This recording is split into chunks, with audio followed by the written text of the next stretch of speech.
What's up mga dong? So, ngayon po, napagod po ako kasi tumakbo-takbo na ako. Ay grabe, naligaw tayo dito sa Pasay. Oh my God, actually hinahanap natin ngayon yung isa sa mga sikat na restaurant dito sa Pasay City. Nahanap ko pa lang siya. Napagod ako, nag-jogging na din kasi ako mga dong.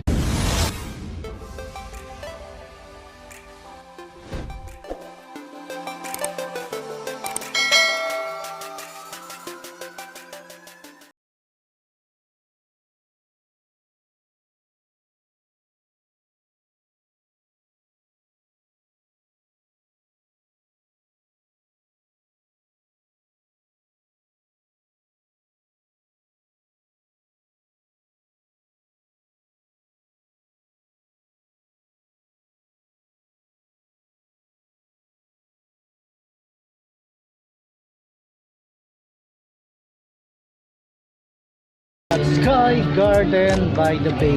Sky Garden by the Bay is one of the restaurants na nag-offer ng Anli Sangyup with Korean barbecue. So, I'm so excited para matikman yung food nila dito. And I guess masarap naman. Ang pangit ko naman dito.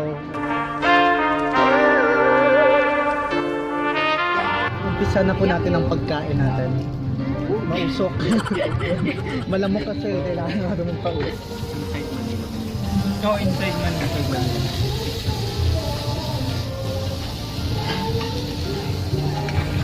Ito yung plain Ang bilis niya maluto ah.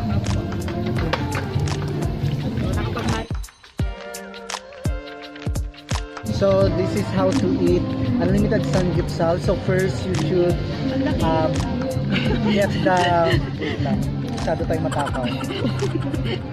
What do you call this one? Cabbage? Uy, pasensya na bobo ako dito. Okay, lettuce, pasensya nyo na po, medyo bobo tayo dito. This is my first time to eat something like this, you know, in this area of Pasay.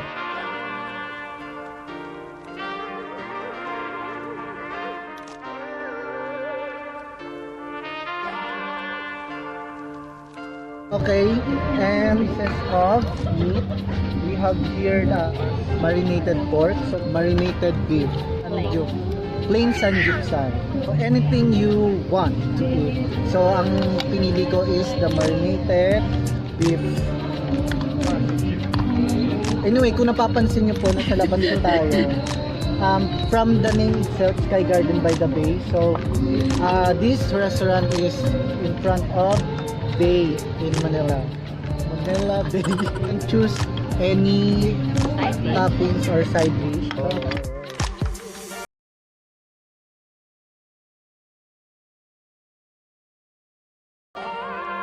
So, meron din tayo dito kimchi. Yung kimchi nila dito hindi ganun kaanghang. Tsaka talagang malalasahan mo yung pagiging kimchi. Anyway, nakalimutan ko. Kailangan din pala natin siyang isaw-saw sa mga sauce nila of this. So masarap po siyang kainin kapag mainit pa yung pagkain. Wow!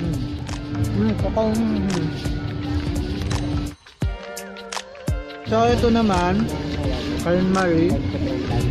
Gawa po siya sa egg with cheese. Special ingredients. Ayan. Pwede natin tong plain samgyeopsal. Wrap it up. colorful. Wow! Crush na Mr. Buda.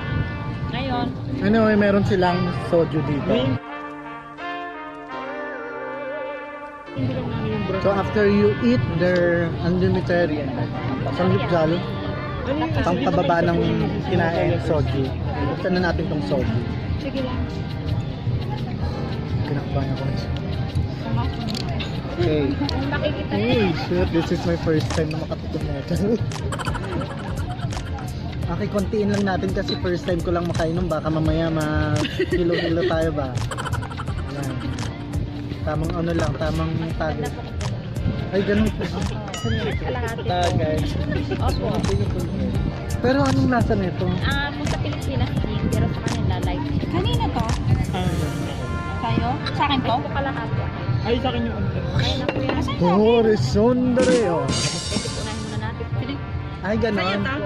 Para hindi Makain to, naalasa dalawang- masyado.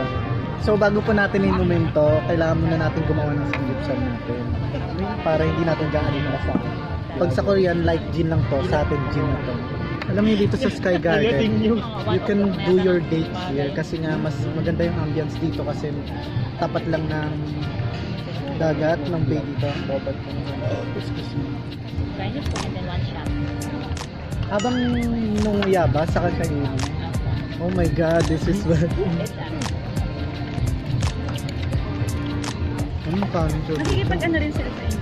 May flavor ba yan? Buti ano. Madikit? Ang kanin. May masarap, hindi siya madikit. Masarap. I mean, pag kinain mo, hindi naman siya madikit. Pero pag dito, pag tinitingnan mo, madikit siya. Masarap din siya pag namin sa rin. Ito? Hindi. Ibabalot. Ay, talaga? Masarap ng kanin niya dito. Price lang. Oo nga, madikit niya siya. Mas matapang ko. Kala ko hindi siya madikit.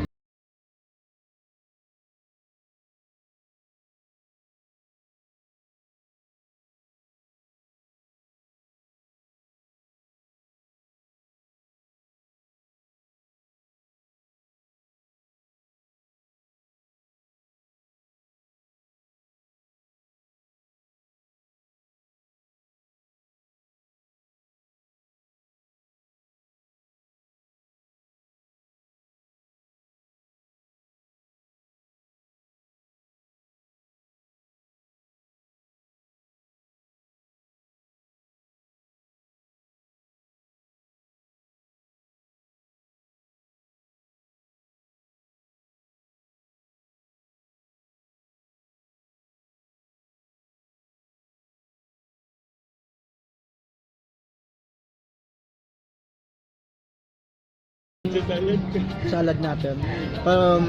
Sa atin kasi usually matamis, pero pag sa mga Korean kasi medyo maanghang. Pero masarap siya, medyo may pagkamatamis din. Pamuchim is mashta.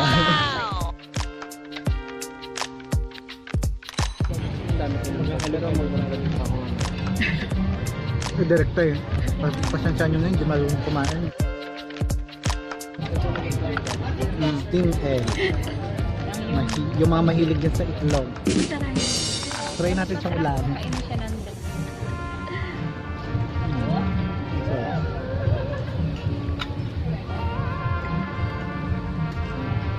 So ayun mga dong, nakauwi na tayo at nakapagbihis na din ako. Late man tayo nakauwi ngayon pero worth it. Sobrang worth it yung experience na makapunta sa Sky Garden by the Bay. And it's not just an experience na makapunta doon, but also makatikim ng specialty at unlimited samgyeopsal nila.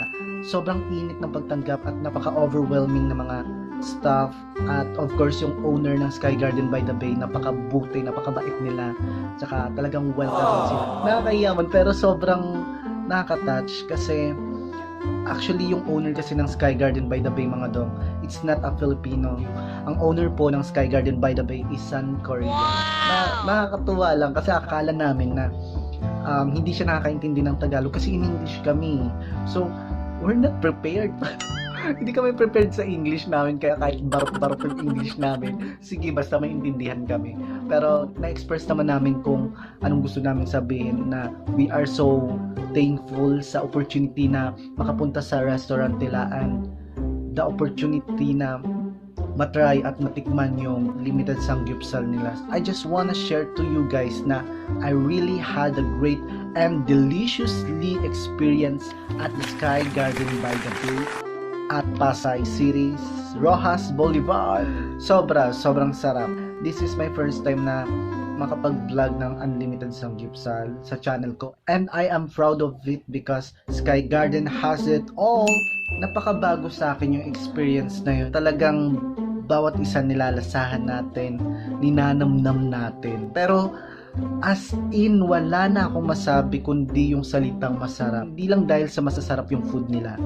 Sobrang saya at sobrang sarap kasama ng mga staff doon, lalong-lalo na po si Ma'am Jane na na-interview po namin at nakasama po namin sa vlog. Puro kami tawa. The name itself, again, I forgot to tell you guys na since pinakita ko na sa inyo, yung Sky Garden by the Bay is just in front of your eyes. The bay, dagat mga dong. And besides dagat, you can see taller buildings there, the yachts. I'm gonna tell you na may mga pumupunta doon na sinasadya lang ang pagkain ng Sky Garden by the Bay. And of course, the ambience, Sky Garden by the Bay is highly recommended for you. Kamsahamnida. Basta Sky Garden by the Bay owner, thank you so much, and also the friendly crews and staff there, thank you so much for welcoming us and giving us this opportunity again and again and again.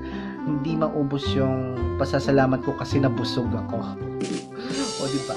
Sobrang sarap. Anyway, for the budget, kayang-kaya naman sa bulsa. And one more thing mga dong, bago pala kami umalis sa Sky Garden by the Bay, nakakatuwa talaga kasi nagbigay pa po talaga yung owner ng ice cream. Masarap po siya, tikman nyo din po dito sa Sky Garden by the Bay. So this is the end of this vlog. I hope you like this video, and don't forget to subscribe my channel and click your bell notification for more videos and leave comment below. So thank you for watching. Bye bye.